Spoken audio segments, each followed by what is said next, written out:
ಎಲ್ಲಿಗೂ ನಮಸ್ಕಾರ. ಇವತ್ತಿನ ರೆಸಿಪಿಯಲ್ಲಿ ರುಚಿಯಾಗಿ ಗರ್ಗರಿಯಾಗಿ ನುಗ್ಗೆ ಸೊಪ್ಪನ್ನ ಬಳಸಿ ಪಕೋಡನ ಮಾಡೋದು ತೋರಿಸ್ತಾ ಇದೀನಿ. ಯೂಶುವಲಿ ನುಗ್ಗೆ ಸೊಪ್ಪಿನಲ್ಲಿ ಪಲ್ಯ, ಸಾಂಬಾರ್ ಈ ತರ ಎಲ್ಲ ಮಾಡ್ಕೋತಾ ಇರ್ತೀವಿ. ಒಂದ್ಸಲ ಈ ತರ ಪಕೋಡನೂ ಮಾಡ್ಕೊಂಡು ನೋಡಿ, ಸಕ್ಕದಾಗಿರುತ್ತೆ ಟೇಸ್ಟ್.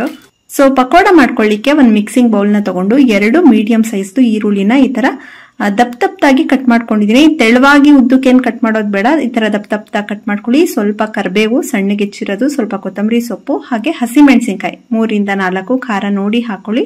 ಜೊತೆಗೆ ನುಗ್ಗೆ ಸೊಪ್ಪು, ಎಳೆ ನುಗ್ಗೆ ಸೊಪ್ಪು, ಬರೀ ಈ ತರ ಸೊಪ್ಪನ್ನ ಮಾತ್ರ ಬಿಡಿಸ್ಕೋಬೇಕು, ಕಡ್ಡಿ ಎಲ್ಲ ಹಾಕೋಕ್ ಹೋಗ್ಬಾರ್ದು. ಚೆನ್ನಾಗಿ ತೊಳೆದು ಈ ತರ ಕೈನಲ್ಲೇ ಈ ತರ ಮುರ್ದ್ ಹಾಕೊಡಿ. ಚಾಕುನು ಬಳಸ್ಬೇಡಿ, ಕಹಿ ಬರುತ್ತೆ. ಈ ತರ ಕೈನಲ್ಲೇ ಈ ತರ ಮುರ್ದ್ ಹಾಕೊಂಡ್ರೆ ಸ್ವಲ್ಪನೂ ಕಹಿ ಬರಲ್ಲ, ರುಚಿನೂ ತುಂಬಾ ಚೆನ್ನಾಗಿರುತ್ತೆ. ಇದಕ್ಕೆ 1 ಸ್ಪೂನ್ ಅಷ್ಟು ಜೀರಿಗೆ ಹಾಕೋತಾ ಇದ್ದೀನಿ, 1/2 ಸ್ಪೂನ್ ಅಷ್ಟು ಅಜ್ವೈನು, ಸ್ವಲ್ಪ ಅರಿಶಿನದ ಪುಡಿ, ರುಚಿಗೆ ತಕ್ಕಷ್ಟು ಉಪ್ಪು. ಬೇಕು ಅಂದ್ರೆ ನೀವು ಸೋಡಾ ಕೂಡ ಹಾಕೋಬಹುದು, ನಾನು ಇವತ್ತು ಹಾಕೊಂಡಿಲ್ಲ.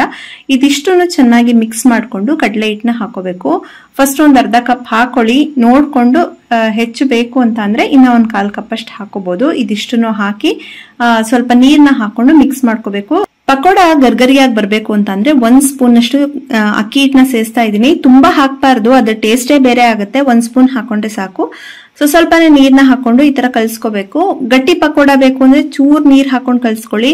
ಸ್ವಲ್ಪ ಈ ತರ ಮೀಡಿಯಂ ಆಗಿ ಕಲ್ಸ್ಕೊಂಡ್ರು ಕ್ರಿಸ್ಪಿಯಾಗಿ ತುಂಬಾ ಚೆನ್ನಾಗಿ ಬರುತ್ತೆ. ನಾನು ಸ್ವಲ್ಪ ನೀರ್ನ ಹಾಕೊಂಡು ಕಲ್ಸಿಟ್ಕೊಂತಾ ಇದೀನಿ. ಪಕೋಡಾಗೆ ಹಿಟ್ಟು ರೆಡಿ ಆಯ್ತಲ್ಲ. ಇವತ್ತು ಪಕೋಡ ಮಾಡ್ಕೊಳ್ಳಿಕ್ಕೆ AMC ಕುಕ್ವೇರ್ ನ ಬಳಸ್ತಾ ಇದ್ದೀನಿ. ಇದು 24 ಸೆಂಟಿಮೀಟರ್ ರೋಸ್ಟರ್ ಜೊತೆಗೆ ಕ್ಲಾಸಿಕ್ ಲಿಡ್ ಕೂಡ ಕೊಟ್ಟಿದ್ದಾರೆ.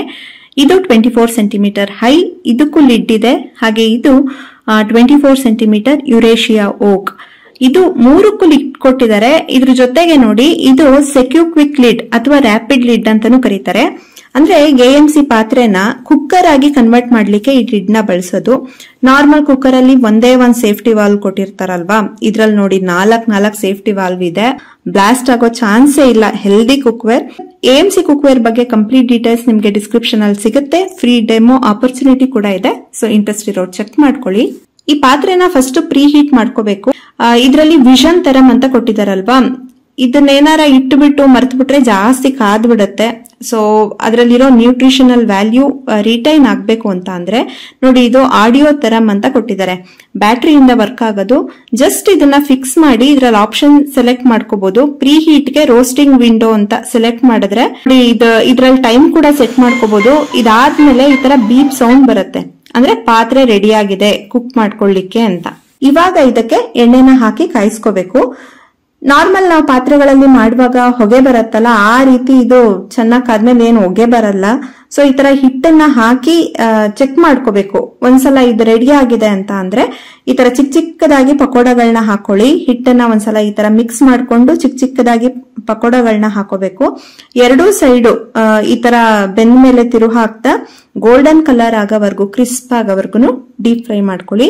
ನಾರ್ಮಲ್ ಪಾತ್ರೆನಲ್ಲಿ ಬಜ್ಜಿ ಪಕೋಡ ಅಥವಾ ಕಬಾಬ್ ಏನಾನ ಬೇಯಿಸಿದ್ರೆ ಎಣ್ಣೆ ಮತ್ತೆ ಬಳಸಬೇಕು ಅಂದ್ರೆ ಇದು ಹೆಲ್ದಿನಾ ಅಂತ ಥಿಂಕ್ ಮಾಡ್ತೀವಲ್ವಾ, ಒಳ್ಳೇದಲ್ಲ ಅಂತ ಹೇಳ್ತಾರೆ.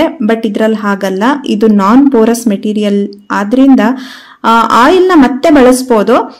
ನೀವು ಇದ್ರಲ್ಲಿ ಮಸಾಲೆ ಸಾಂಬಾರ್ ಇರ್ಬೋದು, ಕರಿ ಇರ್ಬೋದು, ಏನಾನ ಖಾರದ ಐಟಮ್ ಮಾಡಿದ್ಮೇಲೂ ಕೂಡ ನೆಕ್ಸ್ಟ್ ಇದನ್ನ ಹಾಲ್ ಕಾಯ್ಸಕ್ ಕೂಡ ಬಳಸಬಹುದು. ಯಾಕಂದ್ರೆ ಇದು ನಾನ್ ಪೋರಸ್ ಆದ್ರಿಂದ ಇದು ಏನು ಅಬ್ಸರ್ವ್ ಮಾಡ್ಕೊಳ್ಳಲ್ಲ, ಮಸಾಲೆನೂ ಅಬ್ಸರ್ವ್ ಮಾಡ್ಕೊಳ್ಳಲ್ಲ, ಉಪ್ಪು ಖಾರ ಎಣ್ಣೆ ಏನು ಅಬ್ಸರ್ವ್ ಮಾಡ್ಕೊಳ್ಳಲ್ಲ. ನಾವ್ ಏನ್ ಹಾಕಿರ್ತೀವಿ ಇದು ಕಂಪ್ಲೀಟ್ ಫುಡ್ ಅಲ್ಲಿ ಸೇರ್ಕೊಳ್ಳೋದ್ರಿಂದ ಕಂಪ್ಲೀಟ್ ನ್ಯೂಟ್ರಿಷನ್ ಉಳ್ಕೊಳ್ಳುತ್ತೆ ಇದರಲ್ಲಿ ಫುಡ್ ಅಲ್ಲಿ. ಸೊ ನಾವು ನಾರ್ಮಲ್ ಅಡ್ಗೆ ಮಾಡುವಾಗ ಎಣ್ಣೆ, ಉಪ್ಪು, ಖಾರ, ಮಸಾಲೆ ಎಲ್ಲ ಜಾಸ್ತಿ ಹಾಕಿ ಮಾಡಿದ್ರೆ ಟೇಸ್ಟ್ ಚೆನ್ನಾಗಿರುತ್ತೆ ಅಂತ ಹಾಕ್ತಿವಿ. ಈ ಪಾತ್ರೆಯಲ್ಲಿ ಅದ್ರ ಅವಶ್ಯಕತೆನೇ ಇಲ್ಲ. ಕಡಿಮೆ ಉಪ್ಪು, ಖಾರ, ಮಸಾಲೆ ಎಲ್ಲ ಹಾಕಿ ಮಾಡಬಹುದು. ಇನ್ಫ್ಯಾಕ್ಟ್ ನೀವು ಎಣ್ಣೆ ಬಳಸ್ತಲೇ ಕೂಡ ಇದರಲ್ಲಿ ಅಡ್ಗೆ ಮಾಡಬಹುದು. ಇದ್ರ ಅದೇ ಸ್ಪೆಷಾಲಿಟಿ. ಹಾಗೆ ನೀರ್ ಹಾಕ್ದಂಗೆ ತರಕಾರಿ, ಮೊಟ್ಟೆ ಎಲ್ಲ ಬೇಯಿಸಬಹುದು. ಬೇಗ ಕುಕ್ ಆಗುತ್ತೆ, ಅಡಿಗೆಯಿಂದ ಕಂಪ್ಲೀಟ್ ನ್ಯೂಟ್ರಿಷನ್ ಕೂಡ ಸಿಗುತ್ತೆ. ಸೊ ಹೆಲ್ತ್ ತುಂಬಾ ಒಳ್ಳೇದು. ಇದ್ರ ಬಗ್ಗೆ ನಿಮ್ಗೆ ಡಿಸ್ಕ್ರಿಪ್ಷನ್ ಅಲ್ಲಿ ಡೀಟೇಲ್ಸ್ ಸಿಗುತ್ತೆ. ಫ್ರೀ ಡೆಮೋ ಆಪರ್ಚುನಿಟಿ ಕೂಡ ಇದೆ. ಮನೆಗೆ ಬಂದು ಅವರು ಡೆಮೋ ಕೊಡ್ತಾರೆ. ಇಷ್ಟ ಆದ್ರೆ ನೀವು ಬುಕ್ ಮಾಡ್ಕೋಬಹುದು. ಸೊ ಇಂಟ್ರೆಸ್ಟ್ ಇರೋರು ಡಿಸ್ಕ್ರಿಪ್ಷನ್ ನ ಚೆಕ್ ಮಾಡ್ಕೊಳ್ಳಿ. ನೋಡಿ, ಗೋಲ್ಡನ್ ಕಲರ್ ಆಗಿದೆ, ಕ್ರಿಸ್ಪಿ ಆಗಿದೆ. ನೋಡಿ, ಪಾತ್ರೆ ಒಂಚೂರು ಕಪ್ಪಾಗೋದು, ಕೆಂಪಾಗೋದು, ಆತರ ಎಣ್ಣೆ ಒಂಥರ ಸ್ಮೆಲ್ ಬರೋದು, ಹೊಗೆ ಬರೋದು ಆತರ ಏನೂ ಆಗಲ್ಲ. ಬಜ್ಜಿನೂ ಎಷ್ಟ್ ಚೆನ್ನಾಗಿ ಕಲರ್ ಬಂದಿದೆ. ಸಣ್ಣ ಊರಿನಲ್ಲೇ ಮಾಡಿರೋದು, ಹದವಾಗಿ ಬೆಂದಿದೆ. ಸೊ ಈ ತರ ಕಲರ್ ಬಂದ್ಮೇಲೆ ತೆಗೆದು ಸ್ಟ್ರೈನರ್ಗೆ ಹಾಕೊಳ್ಳಿ, ಬಿಸಿ ಬಿಸಿಯಾಗಿ ಸರ್ವ್ ಮಾಡಿ. ಎಣ್ಣೆನೂ ಜಾಸ್ತಿ ಕುಡಿಯಲ್ಲ. ಸೊ ನುಗ್ಗೆ ಸೊಪ್ಪನ್ನ ಬಳಸಿ ನೀವು ಪಲ್ಯ ಸಾರೆಲ್ಲ ಮಾಡಿರ್ತೀರಾ, ಒಂದ್ಸಲ ಈ ತರ ಬಜ್ಜಿನ ಮಾಡ್ಕೊಂಡು ನೋಡಿ, ಸಕ್ಕತ್ತಾಗಿರುತ್ತೆ ಟೇಸ್ಟ್.